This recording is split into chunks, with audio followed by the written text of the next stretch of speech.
Hi, so welcome over to Sassy Jack Stitchery and Yonder Ways. This little video is a series of a number of pictures that I took as I finished Jacob DeGraff's Mr. Bones Garden, I think is what it's called.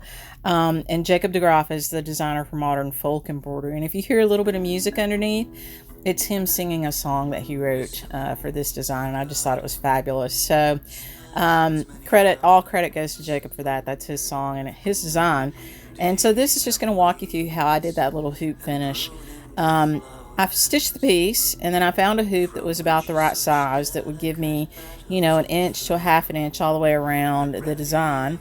And I painted the outer hoop only a color I thought would coordinate with the design. And so in this case, I chose a deep blue that would go with the color of thread that I used for the skeleton's hat. And so I painted the hoop and I let it dry thoroughly. I made sure it was dry and I made sure that it wouldn't rub off. And then I put it back together. So just put my stitch piece back in the hoop just like you normally would to stitch it.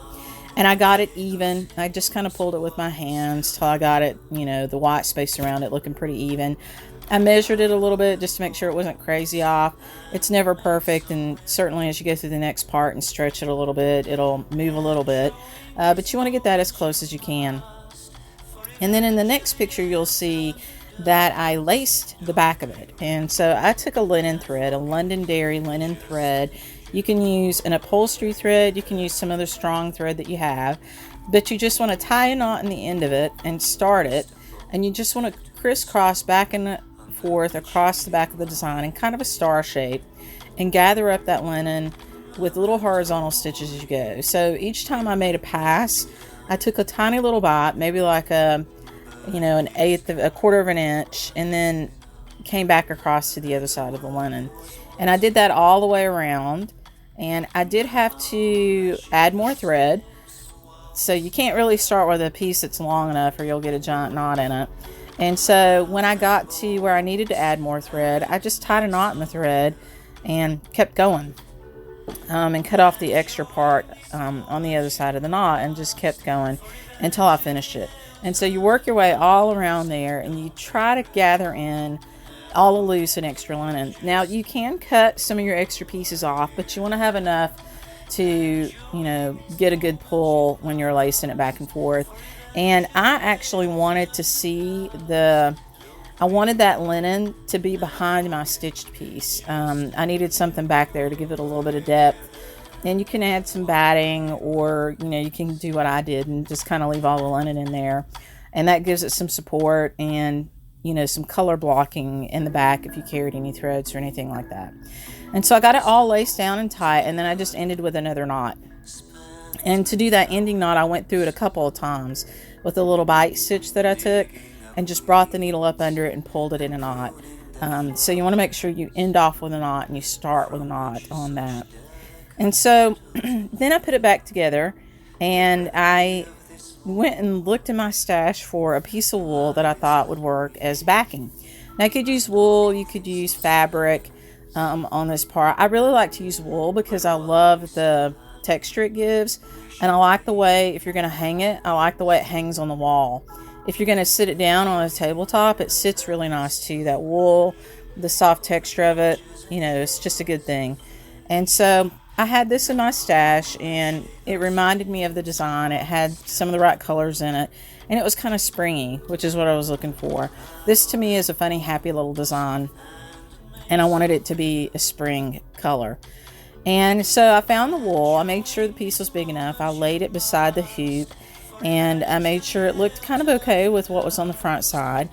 And you can see then that I laid the full hoop on top of it just to make sure that, I had enough extra to go around the edges that it would completely, fit within the hoop.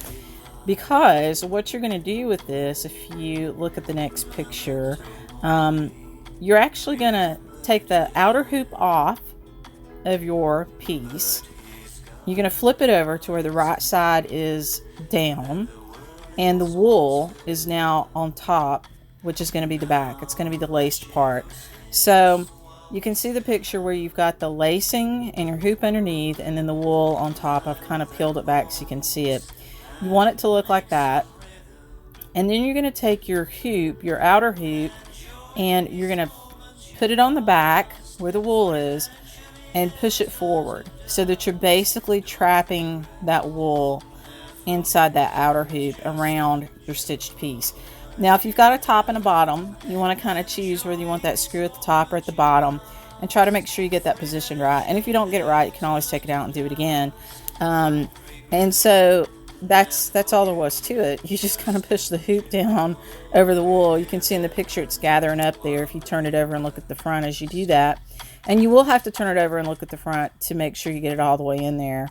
And then once you've got it in there and you've got it positioned the way you want it, and make sure you've got it positioned the way you want it before you do this next step, is you want to cut the extra wool off. And so you can see how I position my scissors. I just kind of lay the scissor on the top edge of the piece, and I just start to cut. And I just cut around the circle. And the only tough part is up at the top where the screw is. But you can maneuver around that, and you can go back and you can kind of trim this a little bit. You don't want to get it too short, because if you do have to take it out, which you're going to try not to have to take it out, but if you do have to try to take it out, you want to have enough extra wool so that when you put it back in there, you have a little bit of room if you don't get it in there perfectly. And so you've got your wool on the back, and it's just in there by tension of the hoop, and your stitch piece on the front. And you could just be done right there and just put a hanger on it and say that you're done. The only other thing that I did with this was I added some pom-poms to the edge. And so I used a Lady Dot pom-pom, and if you have any pom-poms, you'll notice that you've got kind of a silky edge to it, and then you've got your pom-poms. And you can actually separate that out. You just take some little scissors or snips, and you snip away the pom-pom from the silky ribbon that holds it all together. And you'll see there are some little stitches there that join the two, and you just snip through those all the way down, and it'll come apart. And then you have a ribbon and your palms. And I laid my palms on the hoop, and I just couched them on there, which what that means is I took a thread that was the color of the pom-poms in this case, because it's going to be covering up the in between each pom-pom. It's going to be there. You could potentially see it. And I just did a little stitch to join that to the linen. So I went underneath the palm, through the linen, back up, and I just went around each palm like that, between each palm all the way around. And sometimes I did it twice to make sure I got a secure fit, but each time I was catching just a little bit, one or two threads of the linen, and going all the way around. And you can start wherever you want. I started at the bottom, and I just kind of laid those palms over top of each other and stitched them in together when I came back around. And that was essentially all there is to it. So, you know, I've got a thing there I'm working on the bottom, which is a little music button that I saved Jacob's song to, so that when you push the button, it'll play. But, you know, you can use this finish for anything that you can put into a hoop. I've done it with some Satsuma Streets. It's just a real super easy, quick, fun way to finish. And if you get tired of the wool on the back, you can switch it out for something else. It's pretty straightforward. So I hope you find that useful, and if you decide to use it, post some pictures for me. I would appreciate it. And I hope you are inspired to go out and stitch a modern folk embroidery and maybe change it up like I did this one and use your own colors.